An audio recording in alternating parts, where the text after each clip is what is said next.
We're in the Neon Museum of Philadelphia. It's not a normal museum. The Neon Museum is a collection of about 150 signs that I've accumulated over the last 45 or so years. It's both about the signs themselves and it's about the history that the signs represent. The neon really gets you into learning about pre-internet Philadelphia and pre-internet commercial history in the United States. Arthur's fuel oil truck, which was a company started by four brothers in West Philadelphia in the 1940s. Neon represents a different way of making things because the neon signs are made by hand, but it also represents different kinds of businesses, mom and pop businesses, family businesses, a whole different cultural atmosphere inside the city of Philadelphia particularly, and really for the United States.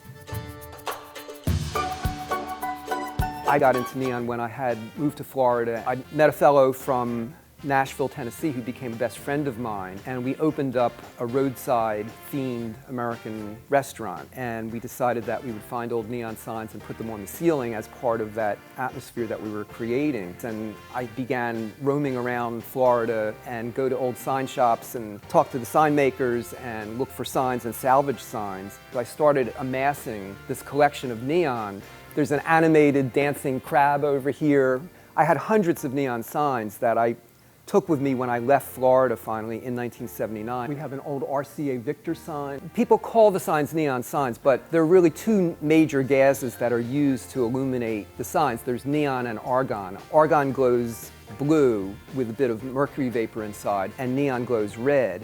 And then you get a variety of other colors from either colored glass or phosphorescent coatings inside of the tubes. We've got McGillen's original sign, which is the oldest bar, I believe, certainly in Philadelphia, but perhaps in the whole state of Pennsylvania. If you don't have preservation, then you don't know where you came from, you don't know who you are, you lose your culture. This is one of the most important signs that we have.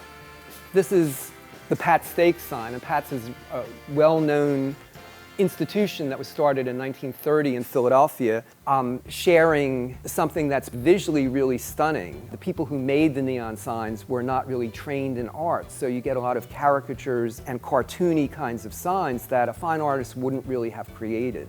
I don't see a fine artist thinking of making a sign that shows a bald man getting a toupee, and then it shows the before and after. Neon signs represent mid-century workshop of the world culture. What we're doing is for people who come in and move into Philadelphia and have no sense of that history, we're providing some of that context for them. Sometimes I think of it as an American art and history museum disguised as a neon museum.